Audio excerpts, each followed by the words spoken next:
19, resolution number 8000-23. Mr. Corley.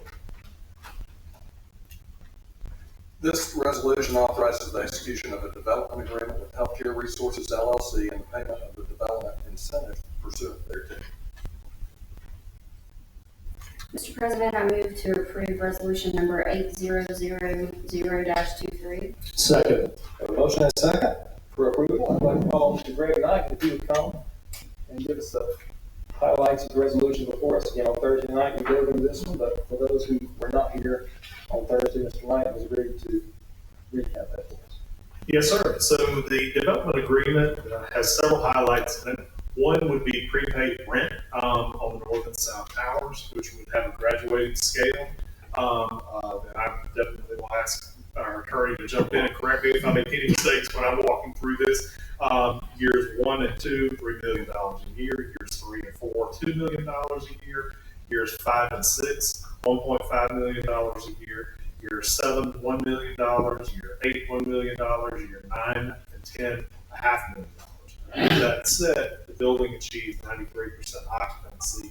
Those prepaid rent payments will end. And from what we understand from our analysis and from talking with our friends at Healthcare Resources, Corporate Realty, we feel that the building will have met that goal by year 4 of operation. Second would be a retail sales tax rebate over the course of 20 years. 85% of sales tax across the property would be abated. We estimate that to be approximately $9.42 million. Sales tax rebate on construction materials during the initial phase. 85% of the sales tax for the initial construction phase of the property would be estimated at approximately $7 million. A lodging tax rebate, 85% of city lodging tax for 20 years across the property would be approximately $5.4 million. And the property tax rebate with 50% of the city's non-educational property tax for 20 years across the property would be approximately some $3.95 million for a total of about $25.8 million. Very good. Thank you, Mr. Knighton. Any comments or questions from the body for Mr. Knighton tonight? Open the floor to our guests and the public. Any member of the public here like to comment on item 19? Seeing none, we have a motion and Mr. second. President, Yes, sir. I didn't have a question for Mr. Knight, but I do just have a general comment. Okay, go ahead.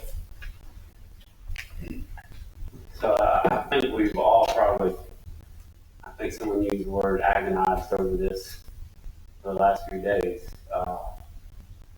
And I'm not trying to persuade anyone to vote yea or nay here. I think I respect each of you tremendously. I know we all do our homework, and we have to vote on what we believe is in the best interest of the city. So I'm not begrudging anyone their vote tonight. What it comes down to me, two primary overarching things drive my vote. So one is the level of commitment financially from the city. The healthcare authority, I think you guys have done a tremendous job, but this body has to look at the overall impact of the budget throughout the whole city. With this being a 20-year commitment with no caps, a substantial cash incentive yearly for possibly 10 years. A project like this is what I would call I mentioned this as an Easter egg basket project.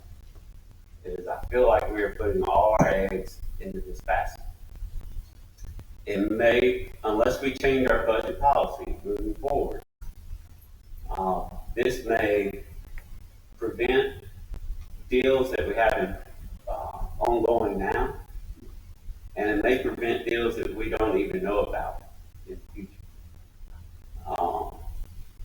So for me, that's one issue. I never want to put the city in a position where we are strapped to have to say no to future projects. I don't see being able to move forward with forming an art center. I know that is a big goal of this administration for at least 5 to 10 years if we pass this, unless we change our budget policy.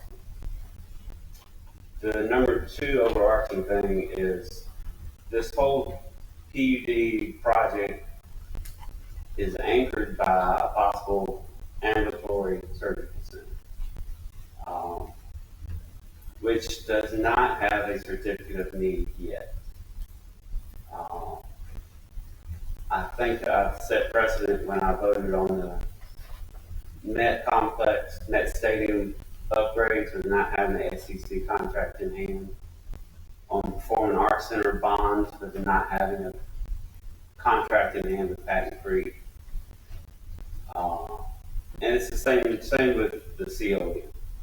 With not having a CON in hand, even though it's been assured and most likely we will obtain one, it's a level of risk